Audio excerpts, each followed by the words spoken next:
So I'm Charlotte. I work for Norfolk Constabulary. That sounds really Norfolk when I say it.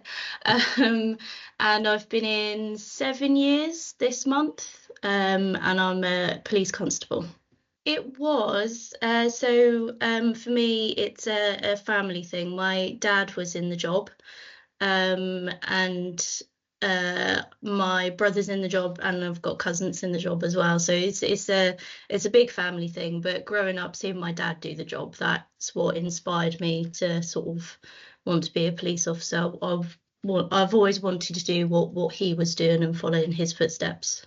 Yeah, it's really good. I've been on response for most of that. So I was on response for probably about 5 years, just over. And it was ultimately it was really good. I enjoyed it. Um, it's tough at times. It wasn't plain sailing. And it's not till recently that I realised that actually it's sort of all consuming as well. And it's sort of scary how easily you can let the job become all consuming. And it's only recently that I've kind of noticed that and kind of noticed how much that was over the past sort of 7 years.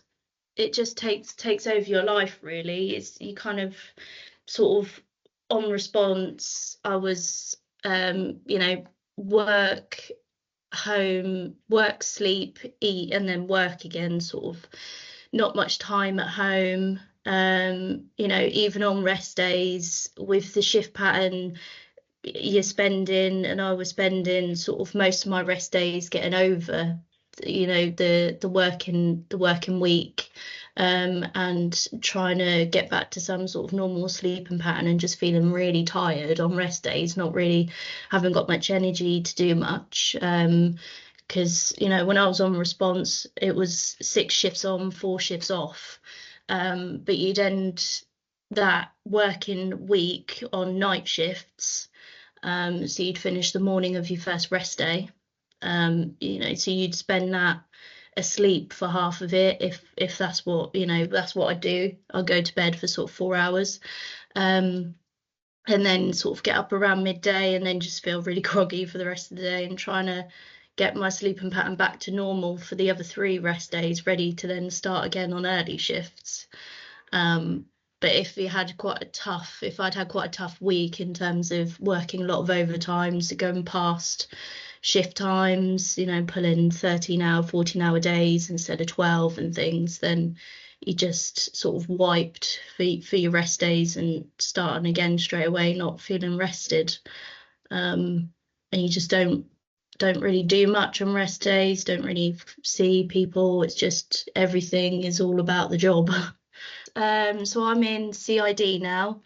I Response to me about a couple of years ago had sort of a shelf life. But I still loved response as in the what I was doing. But it's just the morale wasn't great within the teams. Even sort of a couple of years ago, I started to notice that things were really going downhill with the morale, and how everyone was working on response, and how sort of it was being managed, and just becoming really sort of short-staffed and overstretched even then. And with personal circumstances as well, response sort of wasn't a fit for me back then, because I then started IVF treatment, and have been going through that. So response sort of wasn't the best scenario for me to be in through that. I didn't see it at the time. It's only recently that sort of I've been feeling the effects of my days on response. So it's only this year that I've been diagnosed with PTSD. And sort of it was November last year when I had a breakdown of my mental health. And sort of I've been working through that since then, with therapy sessions, And sort of going through the PTSD stems from my time on response, and sort of back in 2021 when I went to quite, myself and a couple of colleagues went to quite a nasty but horrible job. And looking back at it, it stems back from that job. And I just sort of buried it, didn't really deal with it. Had a couple of extra days off, and then went back to work, new working week. That's, well, it's a new working week now. Move on and sort of go to the next job, sort of thing. And then I think because I didn't deal with that initially, it's then been a build up of all the other traumatic jobs that I went to on response, and sort of personal tragedy as well, and it just all became too much last Christmas. And yeah, so it's only now that that's all come to light, and sort of I've been having to work through it. And that's sort of when I've become to realise actually how sort of much the job took over my life, and sort of took over me and my mental health as well, and how much it affected my husband as well, because it affects them as well, because you're coming home and they can see what it does to you, and it becomes sort of all consuming for them as well. Doesn't matter where I am, I unconsciously find myself sitting by doors, watching the door as everyone coming in, looking to see who's coming in the door, even if I'm just sat, in a cafe on rest days with family. I don't realise it, but I'm watching to see who's coming in the door. It affects your sleep as well. I wake up at random points during the night thinking something's wrong, when it's not. But I just randomly wake up during the night thinking something's wrong here, something doesn't feel right. It just affects everything. I mean, I've even before I joined the police, I wouldn't say I was a social butterfly. I've always found sort of socializing. I've not found socializing easy at all, ever, and always felt it's quite awkward. But I've always, since I've joined, and probably more over the past couple of years, I find that I shy away from social situations more, just plainly because I don't know how people are going to react to me when they find out that I'm a police officer. I don't know what kind of reaction I'm going to get, whether it's bad or good. I automatically think I'm going to get a negative reaction. So therefore I kind of shy away from meeting new people, because it's that kind of automatic thing where you meet new people and they're like, oh, what do you do as a job? And that's when I hesitate, because I think I don't know what kind of reaction we're going to get here, so I don't want to say what I do. And I kind of feel like I have to go into sort of automatic protection mode, like protecting me. Because I don't know sort of how people are going to react to it. And I find people then automatically, when they find out what I do, they just see me as a police officer. They don't see me as Charlotte, who I am. They just see me as my job as a police officer. And they don't get to then know me and see who I am. And it's kind of, I mean, everyone's going to be different, but for me, especially sort of going through my therapy and things, looking back at it, I feel like it feels to me like I've got two identities. There's me, Charlotte, who I am at home, and who I've always been, and then there's me, Charlotte, the police officer. And sort of that's quite tiring, because people don't sort of get to see me. They just see me as a police officer.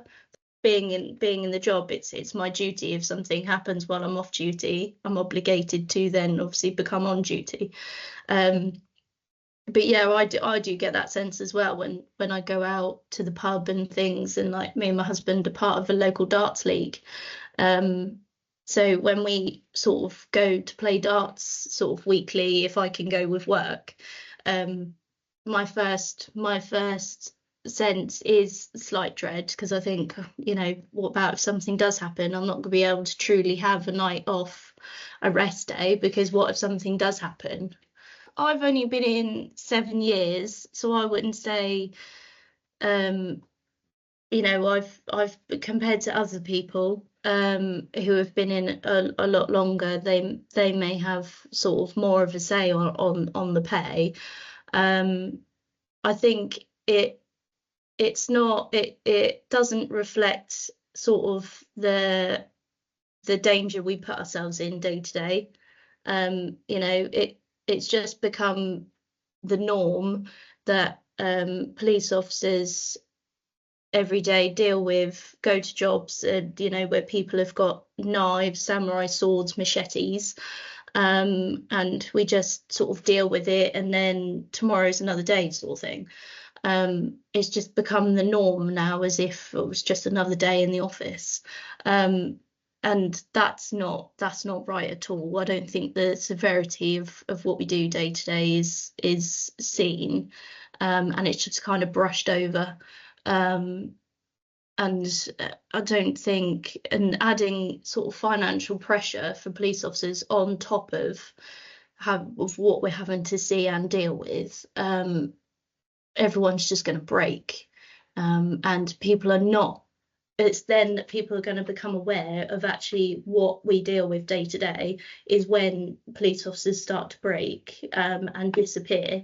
And then you see the shortfall in staffing and in response, and in police officers out on the beat and being able to respond to jobs, because they've all broken, because the financial pressure on top of everything else is just become too much. I worry about money all the time. That sort of plays into part of my anxiety that I deal with on a daily basis. So I don't spend my money. We go on holidays and things, that we do spend money on, but apart from that, I'm very careful with my money. Me and my husband, we don't own a home. We've been saving for a very long time to try and get a deposit together. But I do worry about whether we'll be able to afford a mortgage, if we're lucky enough to get to the point where we could get a house deposit together.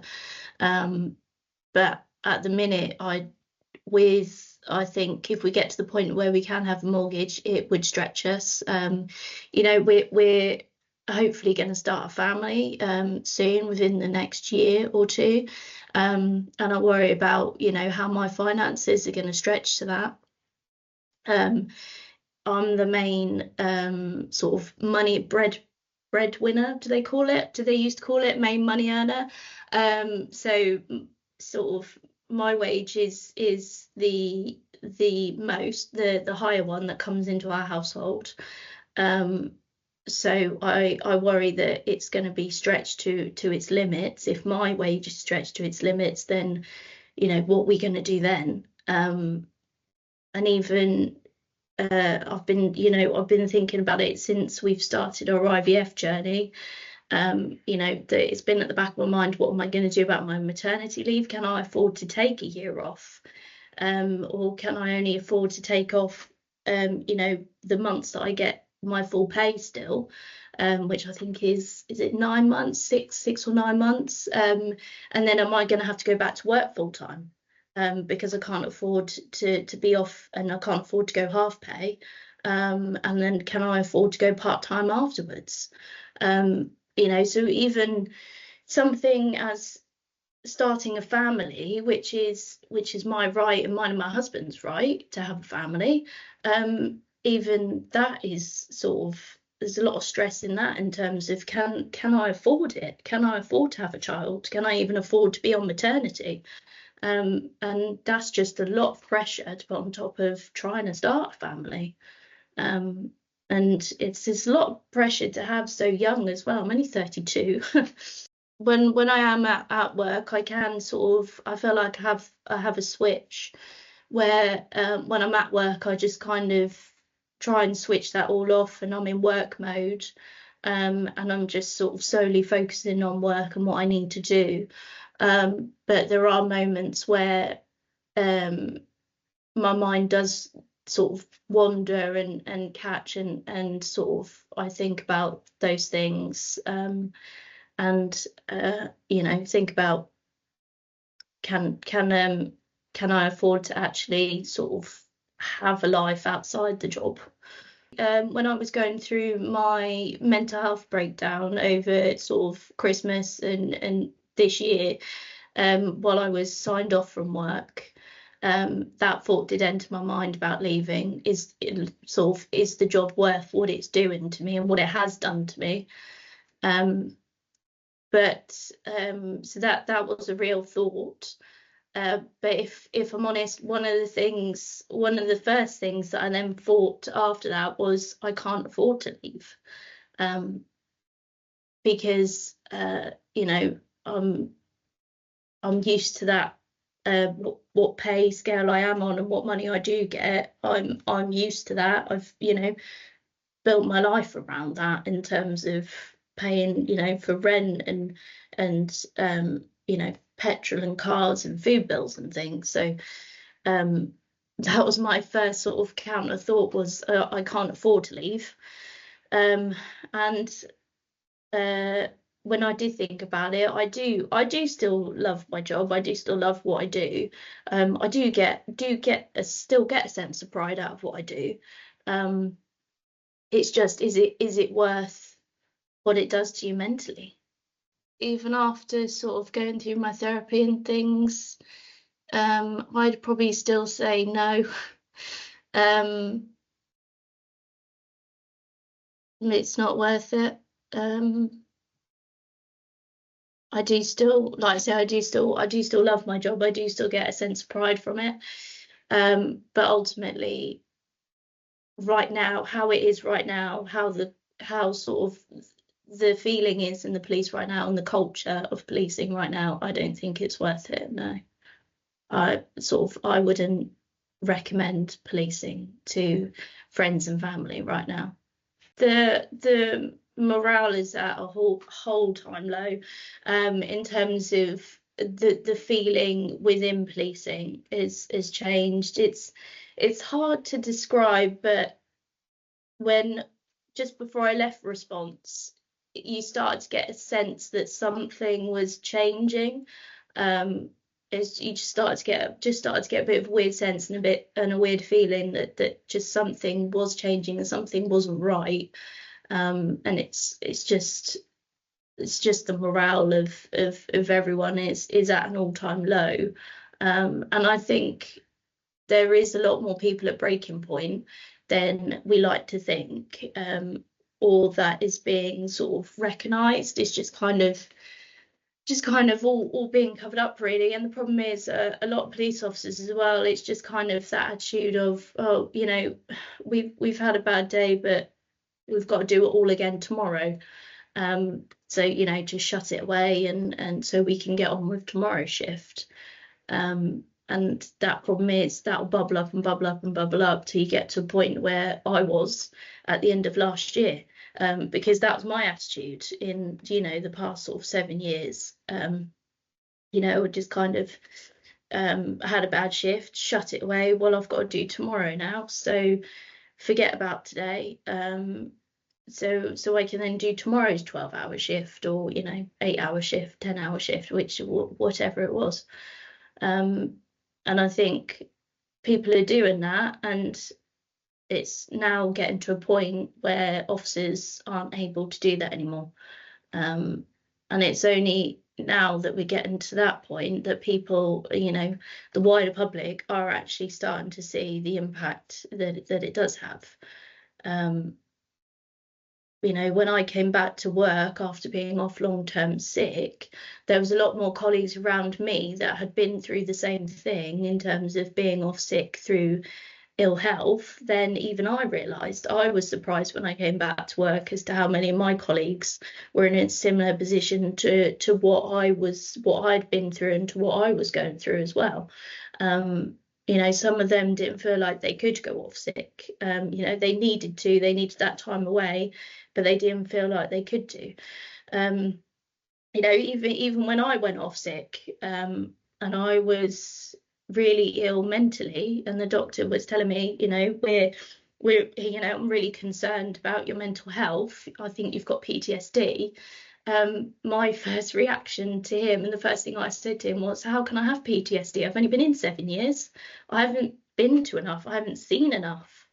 And he was like, it only takes one, you know, one job, one incident. So even that was my reaction. I didn't even believe myself that I'd been in long enough to get ill mentally. We've all been left for so long, and the profession has been left for so long on its own, effectively, just to cope and just to try and tick along day to day. That I think it's going to be tough to fix. There's not just going to be one thing that'll fix it, and it will take a long time, I think. It's getting better with the mental health help sort of getting better in terms of what's available to officers to help them with their mental health, and the different programs that are available. It's different for different forces, but like for Norfolk, there's Oscar Kilo, there's Police Care UK, and within our force in Norfolk, we've got our own sort of force psychiatrist we can access through occupational health as well. So that's good that's getting better, and becoming more available to more officers, and more officers being made aware of the help they can access. I mean, personally, for me, I accessed help outside of the force, just because at the time I wasn't aware of the help that I could access in terms of force psychiatrists and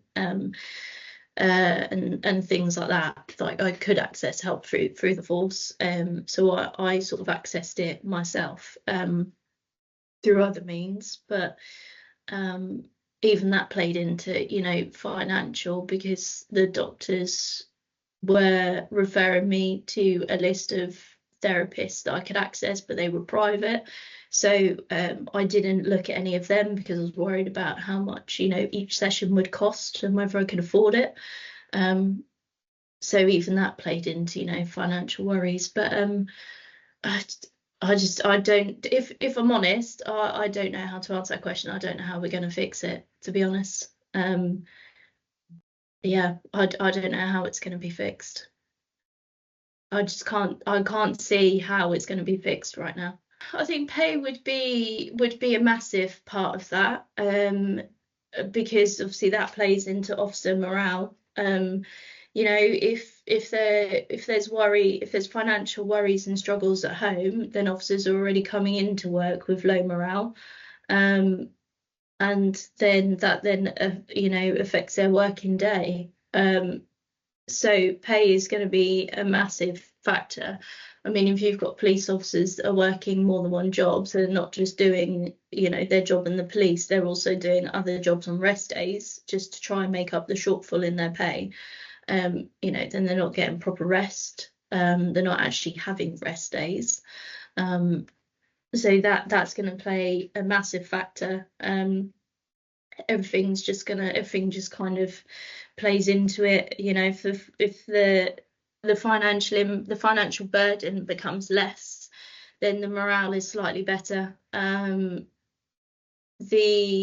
terms of how much scrutiny the police officers are under now as well, that obviously has a massive impact while you're at work. In every decision you make as well, you know, constantly at work and during our working day, we're constantly thinking, you know, if I am I going to get in trouble for this? Am I going to get criticised for this? You constantly like thinking every decision I make, is that gonna have a major impact on me? Is that gonna get me, under scrutiny and into trouble? Am I doing the right thing? Am I doing the wrong thing? So that does need to improve as well. It's public perception definitely needs to change as well. I don't. It's sad that we've got to the point where the public don't trust the police anymore and don't like us anymore, and are just quick to criticize and blame. It's just sad that it's got to that point. At the end of the day, yes, it's our job, but we're still humans at the end of the day. Yeah, I'm a police officer, but I'm still Charlotte. I'm still me. I still have a family. I have a home. I'm a normal human being. It's just sad that it's got to the point where we're just seen as hated by the public. We go to jobs. I've been to jobs where a person's holding a knife and they've used it, and I've gone forward with other colleagues and put myself in danger with that guy holding a knife. I don't know if he's going to use it on me. At the time of that job, he could have easily have used it on me before I'd even become aware that he had the knife. I was in that close proximity to him. But yeah, I used to do that on response on a daily basis, but for some reason, the public hate us, and to realise that, sort of to go to a job like that and sort of disarm somebody, put myself in harm's way, no, and my husband knowing I'm doing that on a daily basis, and then to see on the, to come home and see on the telly, or on social media how much the public hates us, it's hurtful. It does sort of, you do sit there and think, well, why am I doing this? Why am I doing it?